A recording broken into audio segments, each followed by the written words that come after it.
Hello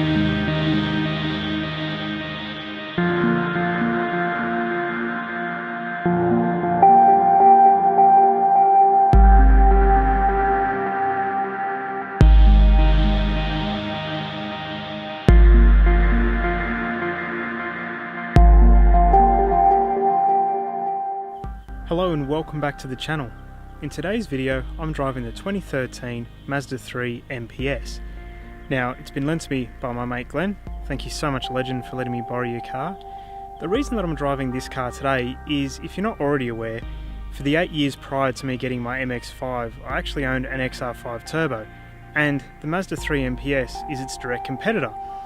It was also born at a time where Ford and Mazda were pretty closely related, and there are parts from the XR5 in the MPS, vice versa. I've never actually had a chance to drive the MPS before, so today I thought it'd be a great idea to get behind the wheel and see what it was like on Mazda's side of the fence. The MPS is powered by a turbocharged 2.3 litre 4-cylinder motor, making 190 kilowatts and 380 Nm of torque. In comparison, the XR5 Turbo was powered by a 2.5 litre 5-cylinder motor, making 166 kilowatts and 320 Nm of torque. Both the MPS and the XR5 were only available with 6-speed manual gearboxes, no automatics available here. So straight away jumping in this car, it reminds me just how fun hot hatches are. It feels nimble, it feels pokey actually. I forgot just how much power these cars had. I mean, okay, their figures weren't huge, but they were more than the sum of their parts. They felt stronger and pokier than what paper would suggest, because it just seemed so wrong to have a little family hatchback that did have so much potential. The main thing this car got criticised about in the past was its torque steer. As soon as you mentioned that you were driving an MPS or you owned an MPS, the first thing people would talk about was torque steer. If you're unfamiliar with what that is, when you get on the power, you'd feel the steering wheel being tugged around. Now, Mazda were kind enough to give this car an LSD from factory, whereas the XR5 Turbo had an open diff. So you do feel the power being shifted around the front wheels, but it's certainly nothing to worry about. In fact, it just adds a bit of theatre to the drive, if anything else. It doesn't feel unruly, it's nothing that's going to take you by surprise and throw you into a guardrail, and you get the benefit of having the extra grip. The steering is so fun in this car. It's not as connected as an MX-5 or something like that, but it is still a hell of a lot of fun, and the pace you can take through corners is so deceptive, it's just so capable. The brakes are also extremely good in this car. Not that I've had to use them too much, but they have a solid pedal feel, they wash off speed very, very quickly, so it's nice to have it in this car when you want to take it through some corners at speed, to know that you can wash off that pace if needed. The gearbox isn't too bad, although you can't rush it through the gate, so especially the second to third shift, you have to time it. It's something that you can't just slam home. You need to let the cogs all get in a row and then slide it in nicely and gently, and when you do, it all works very nicely. I remember when I had my XR5, and third and fourth gear were what I would call the party gears, because first gear was just so short it was meaningless.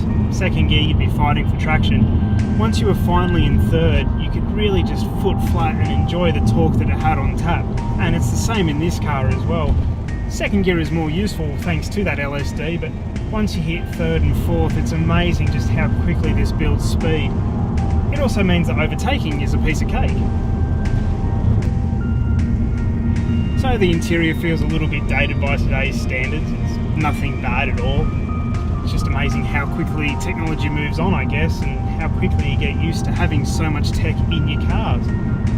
You do get air conditioning and a trip computer and all that sort of stuff, so you're not left wanting, and it doesn't feel like it's a poverty pack or anything.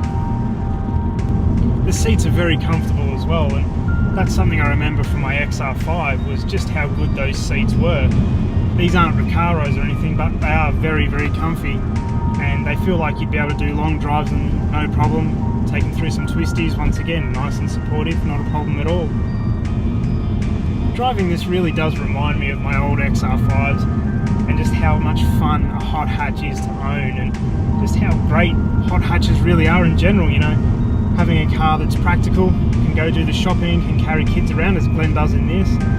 And then if you want to blow off a bit of steam, then you can. You've got sort of a Jekyll and Hyde type of car. The noise, just like with the XR5 from factory, it's a little bit disappointing, to be honest. The XR5s really do come alive with an exhaust and an intake, and I feel like the same could be said for the MPS. It is very quiet, and Glen has made a couple of changes to the intake which give it a little bit of character. And that's what these things need, you know, they're sort of a small dog with a big heart. And allowing that to come through, it makes this car just that little bit more fun. Granted, this needs to appeal to people who don't want a loud and leery car, so I completely understand, but it's a little bit sad to have that potential locked away. So I'll show you what I mean by Glen making some changes to the intake. Second gear, roll on.